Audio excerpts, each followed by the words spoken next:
Hi, my name is Mike, and I'm here to read a comic. And today's comic is Teenage Love, issue number 86, dated August 1972. And kind of see the cover here, where this is a stock character in this particular title, Johnny Love, but nevertheless, he's kind of demonstrating a lot of Charles Manson energy here with the way he looks. He even has the guitar that Manson would use. And apparently he's the centerpiece of the story. There's only two stories in this issue because, when you have Johnny Love, you have to extend it. It also tells the reader that there's a pinup poster of the Partridge Family that's inside. There's a little bit of filler in this issue because they only had the two stories, and I think because one of them ran long, they couldn't fit it in properly. The other one. Okay, so we're told there was a look of quiet misery in the girl's eyes when Johnny Love met her on the beach, and when he tried to help, Johnny stepped into big trouble in her hour of despair. Because we see Johnny, he's kind of creeping on this young woman. I think she even has a tear in her eye. While she's laying down on this polluted beach. So, and mind you, she's smoking. She's smoking as basically, her legs are covered in oil stain. And there is an artist named here, because this is a good cover. His last name is Lopez. I'm not sure it's Giorgio or not. He did a good job here in terms of the art. It's just that Johnny's like so creepy looking. Okay, I'm gonna take a look at one of the ads. The one thing I found noteworthy is this big "Stop Ugly Nails," and I don't know whether that was intended to be a subliminal message to the readers who might be a little self-conscious about their looks. Try to scare them into buying this $2 product. Okay, so we had the first story. The first story is Stay Out of My Life. And the protagonists are Joy and Harper. And this is basically I married my abuser. And this is a woman who she seems to be into abuse. And there's just no level of low that she will not, do for Harper, because we see he's really a jerk here. He's on his bike, and he does get hit by Joy here, but he's immediately angry. He's telling her, don't move me, calls her an imbecile, and he says that he might have a broken limb here, along with a busted up bike. And we see that that Joy is saying, listen, you don't need to be unpleasant. Just because I hit you with my car and broke some of your bones, you don't have to be like ticked off about it. And Harper is being sarcastic to her, and he doesn't want to go to the hospital, so they're going to call an ambulance. But at the same time, he's very resistant to going to the hospital. He's in a hospital bed here. He doesn't want to stay, so he's claiming, hey, I'm 21 years old, and if you don't discharge me, I'm just going to call a cab and leave right now. Joy is there, still trying to kind of placate and pamper this guy. She doesn't understand why he doesn't like hospitals. And he doesn't like hospitals because they're too expensive for him. I remember this time, this is when people really started noticing, even though it happened earlier, people started noticing, medical bankruptcies were starting to rise at this time. So yeah, no one wanted to be in the hospital too long because they knew the billing would be terrible. However, Joy says, listen, I have car insurance and they'll take care of everything. No fault insurance will not take care of something like this. But nevertheless, she's saying, listen, if nothing else, my dad will help out. Harper is saying, no, I pay my own bills even when it's not my fault, and I have someone who's willing to do it. Okay, Harper's gonna stay poor for a while. So anyway, an ambulance drives Harper back home. It turns out that he does have to walk with a crutch. And but the thing is, Harper has kind of a reputation as being a tough guy, because the ambulance drivers noted that Harper was he was an A1 football student there. Harper's in his he's in his cabin. It kind of looks like a cabin. He's trying to cook something to eat because apparently he when he left the hospital he wanted to get out so badly he didn't grab something to eat. So this was expected to be his dinner, and he trips over his crutch, and his dinner is all over the floor. So he doesn't even have that. But Joy shows up. Joy he just wants more of Harper's abuse. She just comes in and invites herself. Harper is kind of like a jerk to her, but he realizes he kind of needs a little help and maybe a little bit of attention. He kind of says that he thinks of Joy as kind of like this spoiled little rich girl, and she's just kind of laughing it off, saying, there's nothing you could say that can make me angry. So this woman enjoys being a doormat, and the two are still talking to each other, and then. He's talking about how his finances got into a mess, saying that he was in war and he got hurt, and he was in Vietnam, and then when he came back, his job was taken, so he came back, he didn't have a job, and he's also mentioning the recession. Yeah, things were kind of bad around this time, and. Joy is still with him, saying, listen, you can't feel sorry for yourself despite these setbacks. Harper is very cynical. He finds local government inept. He finds politics a dirty game. And he says there are too many things wrong with our social system. So I kind of don't know where he's going here, but he's very disillusioned. However, Joy's like saying, listen, you just need some happiness in your life. You need joy in your life. Literally, me, joy. And Harper's kind of coming out of it.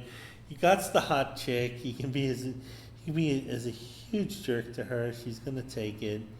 And it looks like these two are going to be a couple. Oh, no, there's still more of the story going. Okay, so no, these two are a couple. So I was kind of right about that. Yeah, I'm not going to look at the ads. So anyway, Joy is taking Harper around the town because he's still on the crutch. They're talking about Harper's kind of talking about Joy's own life, saying that you got friends and you can, play golf and stuff like that. And Joy's saying, listen, my life isn't like as glamorous as you make it sound. I have to work too. And apparently, Joy's uncle owns the local newspaper. So she's taking Harper to see whether he'll publish some of Harper's articles, because apparently Harper's a very good writer. So anyway, Harper shows him samples of his work. The uncle is impressed. He's saying, listen, kid, you got some talent here. I heard about you. I heard you were a big star back in the day in high school. And the uncle hires Harper to give his opinions, because when he got hurt, he had no problem sharing his abusive opinions with Joy. So figures he kind of has a loudmouth crank here, but nevertheless, if he can write something that my readership would like, that could be a plus. So, Harper's still very cynical, talking about how I want to change the system by not being in the system. And anyway, he's writing more and more. Joy apparently is his live-in nurse at this point. And it turns out that her uncle is really happy with the work Harper's doing, really likes these opinions here. And they're talking about how apparently he used to send letters to the editors and they wouldn't read it. So apparently Harper has been a loudmouth crank for quite a while, but now he has an audience. The two are at beach home. They're sort of semi-vacationing here together. Harper's very competitive, even on such a petty level. So, Joy is talking about, hey, I can really dig for clams here because they're on a beach in Cape Cod, and Harper's like, once I get this injury done, I can just leave you in the dust. I mean, come on, dude, seriously. Anyway, they're talking about Uncle Ralph, how he wants more articles from Harper, specifically on the ecology. Then the two are still talking. Harper is philosophizing, giving his philosophies on basically life here. So this is definitely the author, the writer of this story, basically rambling. So the two fall in love and they passionately embrace.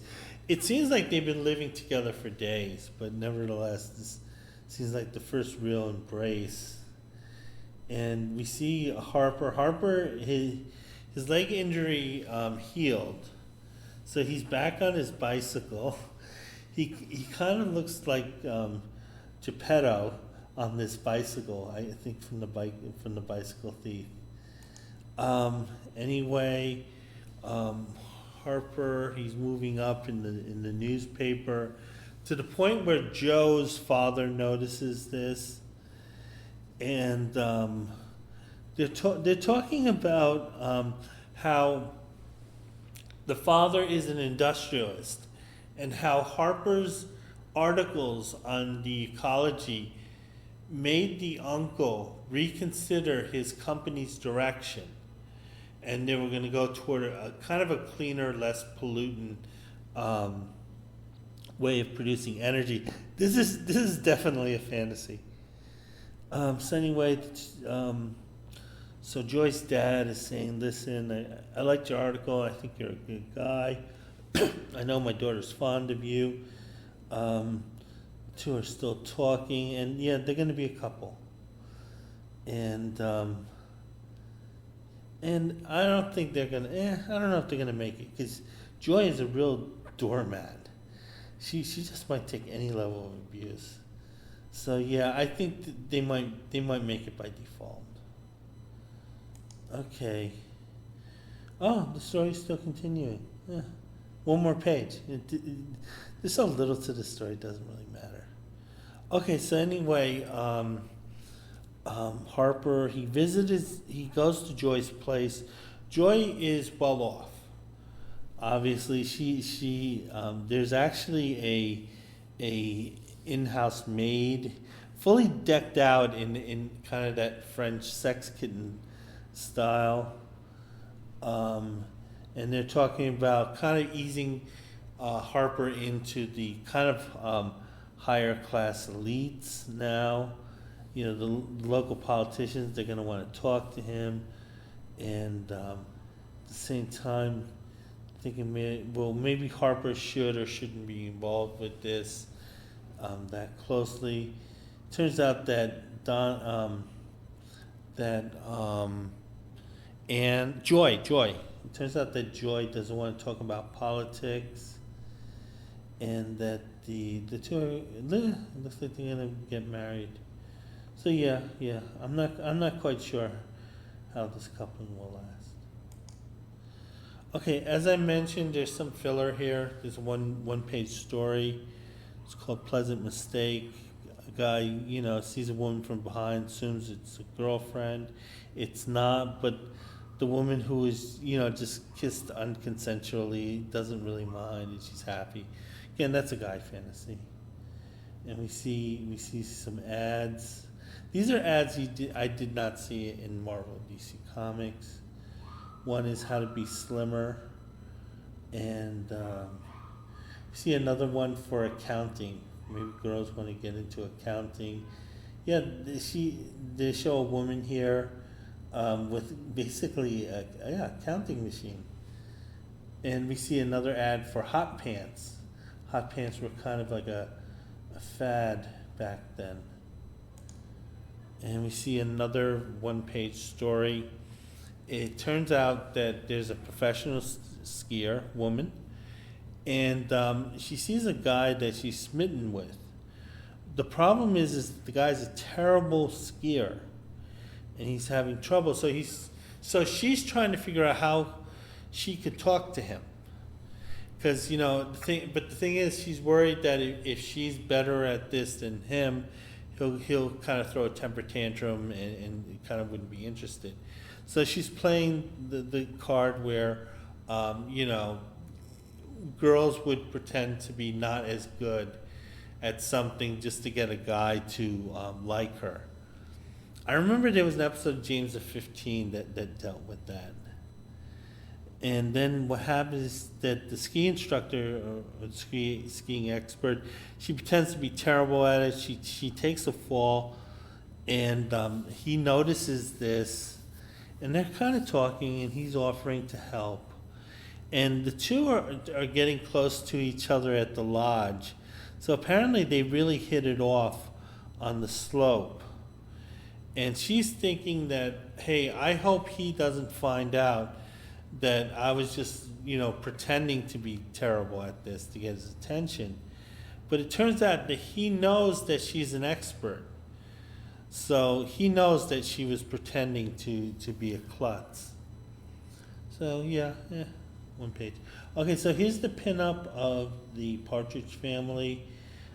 The art, for the most part, by Don Sherwood is pretty good. They do look like the characters. The lips aren't great, though. I would say that the Susan Day character is drawn the best, along with Shirley Jones. Danny Bonaducci's drawn the worst. This doesn't really look like Danny. But the thing is, they would have to make the kid uglier to look like Danny. See David Cassidy, who is a major star at this point. I had listened to some of his music. It's interesting. He does have a really good singing voice, and he does have a lot of style. He knows how to emote emotionally while singing. But the thing is, he tends to be best when he's understated, when he's sort of in these kind of quiet, reflective moments. That's when David Cassidy, really shines. But the thing is, he tended to go for these sort of over-dramatic moments, and he kind of get a little show-tuney and Broadway style, rather than kind of staying a little quieter and a little more reflective. That's where I thought that his personality came out the best. See Shirley Jones, who's an excellent actress. She was just not, Shirley Partridge. The only thing that I do remember watching these in first run, but I think I only remember really the last two seasons.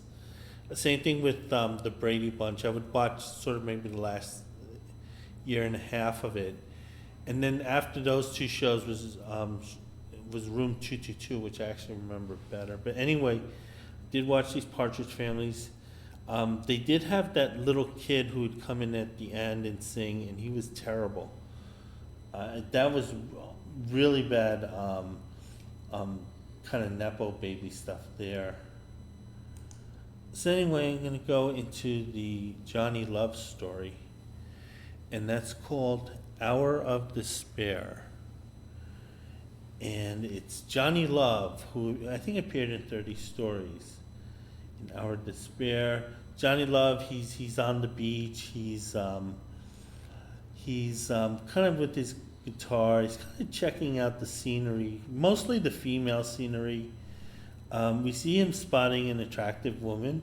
Once again, she's laying on an oil spill. It appears that she's also laying on some gray dirt here. Johnny, by the way, has his motorcycle parked on the grass, on a grassy knoll. So Johnny is kind of like disturbing her personal space because she's just there alone, in her oil spill with her cigarettes, and she's kind of crying. So Johnny is kind of singing out a song. This is similar to kind of what Charles Manson would do, and we see that the girl, and I believe her name is Anne. Her name is Anne. She's talking to Johnny. Doesn't appear that his jokes are working. But she's telling Johnny, hey, I'm just going through some things, and I'm feeling really sad at this moment. Johnny compliments her on her teeth, telling her, baby, you got beautiful teeth. And apparently Anne is charmed by this. So she says, okay, I'm going to give in to you. My name is Anne. And she's like talking to Johnny. By the way, this title is called Teenage Romance. There are no teenagers here. These are kind of like Grease teenagers. But so our kind of 30-year-old something teenagers here. Anne is explaining what had happened, how I think she was in love with her boyfriend, and it turned out that he was just playing games with her. So so she just came out of a bad abusive relationship. Johnny's saying that I know creeps like that, real creeps, kind of like me. But anyway, so as Johnny and Anne are walking basically arm in arm through the beach, they encounter another couple on the beach, and they look like they're very tight together. It turns out that the ginger here is Anne's ex-boyfriend, and the thing is that the boyfriend is still sort of possessive of Anne. So even though he broke it off with her, he doesn't want Anne dating any other men. So this guy is a real asshole. And Johnny Love notices this, and he basically says, hey, listen, this guy's a real asshole. So anyway, the two are set up for a fight. Neither of them have great bodies, and I would say the other guy, he's a bit taller than Johnny, but Johnny knows how to work his fist. The guy throws a haymaker at Johnny. Johnny ducks it. Johnny hits him with a body shot while ducking a jab. So so Johnny knows how to fight. The ginger's girlfriend, the girlfriend of the ginger is looking on. She's seeing her big tough guy basically being beaten up. Then the boyfriend, he just gets one last belt in the mouth from Johnny, and he's out for the count.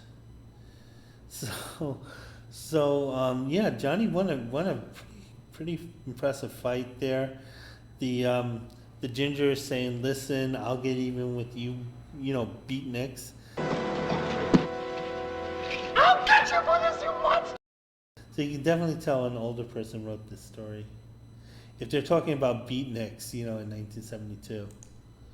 So anyway, Johnny and Anne, they're in the water, they're enjoying themselves, and we can see that the ginger and the other girl and the girlfriend of his, they're still hanging around. So while they're not near enough to kind of bother the couple, they are hanging around. Anne is getting closer and closer to Johnny, talking about the type of person he's looking for. saying that, oh yeah, that guy's name is Mitch, and I dated him for a while, but I realized it was a mistake, and that I really needed to be with a guy like you, Johnny. So Johnny and Ann kiss. They're still talking on the beach. Ann is inviting Johnny to her cookout, because apparently Johnny had asked Ann out to a restaurant, but Johnny doesn't have much money. But he's saying, listen, we can probably get some burgers and fries and a couple of shakes, and then we'll kind of figure out what to do. However, Ann's saying, listen, my dad always has a barbecue on the weekend, so we'll just go there. So then the two are driving off from the beach. Johnny has his helmet on.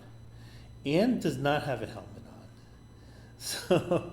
So Johnny's making it clear that if there's a crash, he's concerned about his brain, not necessarily hers.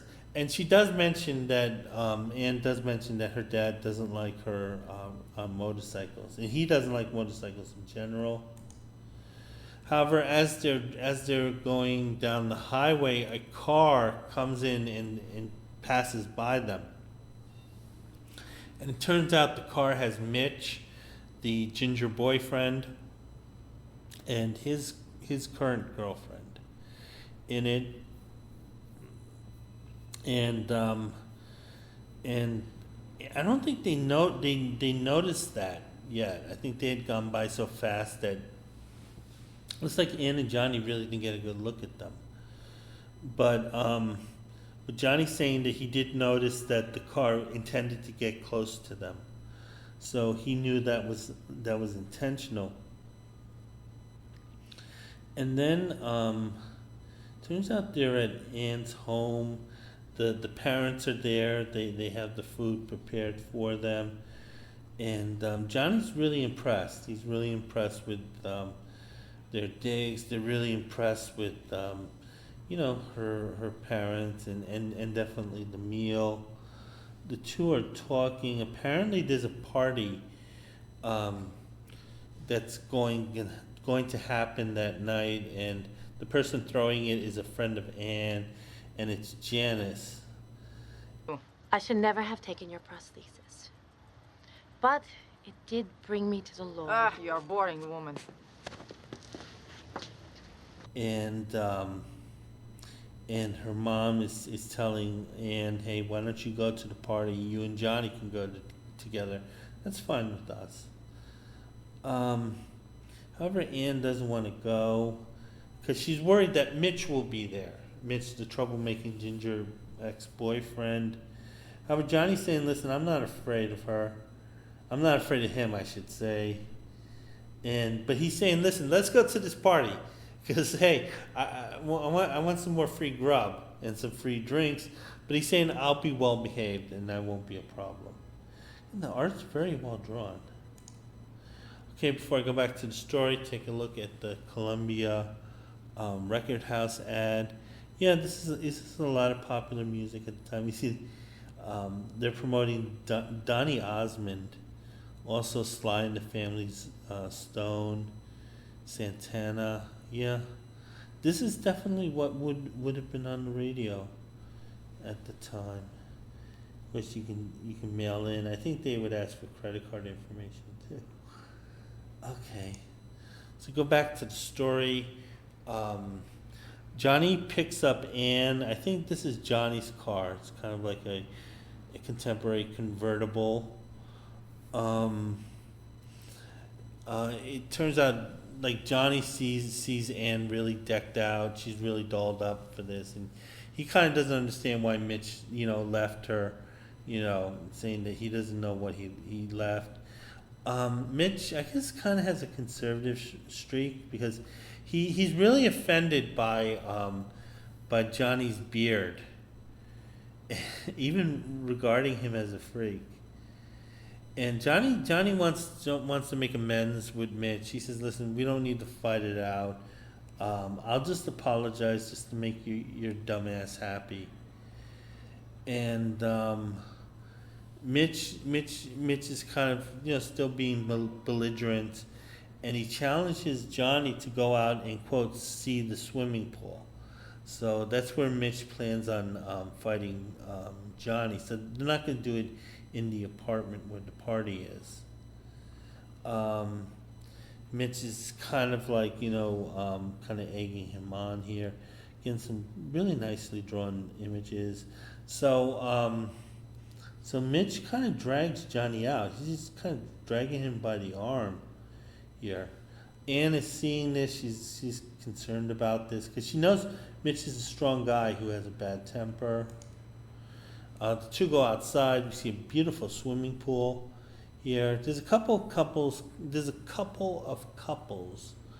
They're kind of malingering, enjoying the night air. However, these two, Johnny and Mitch, they're not planning on doing that. Mitch basically takes Johnny to the edge of the pool, and he's threatening to throw him in, which is enough of a hint for Johnny to know, hey, listen, I better start moving. So when Mitch tries to shove Johnny into the pool, he slips, and it's Mitch who falls into the pool. Anne thinks this is terrific. She's saying, my man won't be clowned. He's not going to be clowned here. And we see Mitch comes out of the pool. He's really angry now, and he's really determined to beat up on Johnny. Johnny just shoves him and just pushes him back into the pool. This guy's like, he's not on Johnny's level. And Mitch is in the pool again, and all he can do is kind of like shake his fist at Johnny, and he's threatening Johnny, saying, "You're really, really in trouble." And Anne is impressed. She realizes that Mitch is just an angry little dog who got his ass kicked.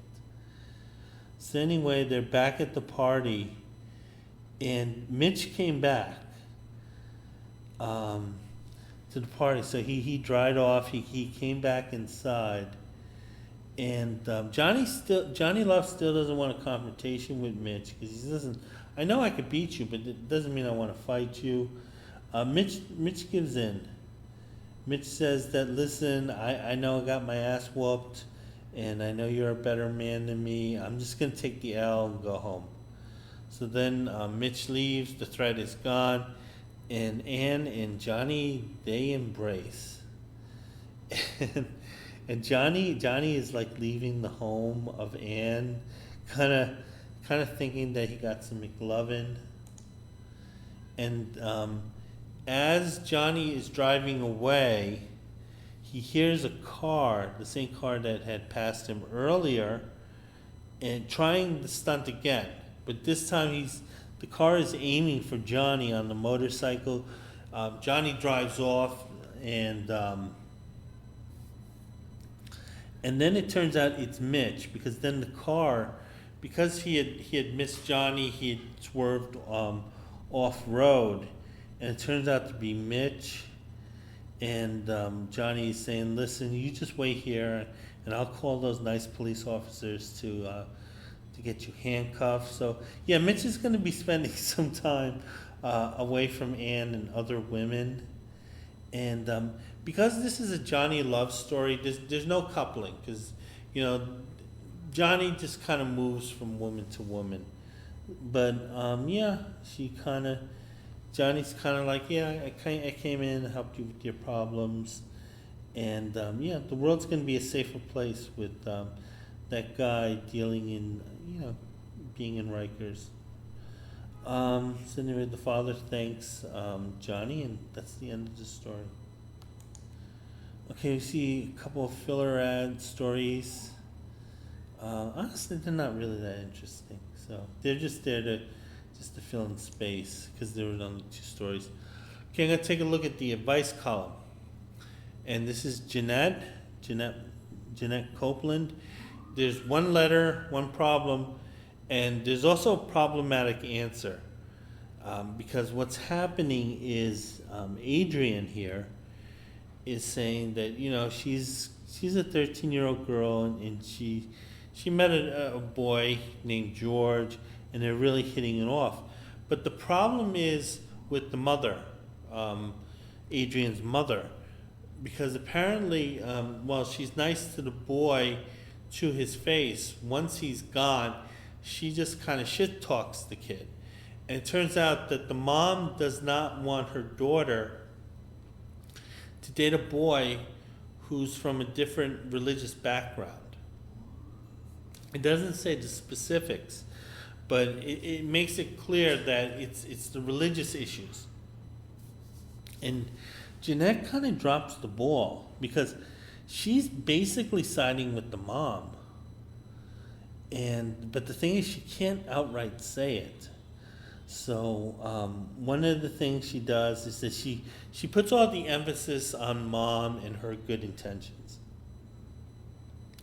saying, "Listen, your mom's looking out for your best interest. She has great intentions, and you have to like really admire her for helping you out here." Then Jeanette says that, "Listen, I know married couples who are from mixed faith, and they're like my best friends."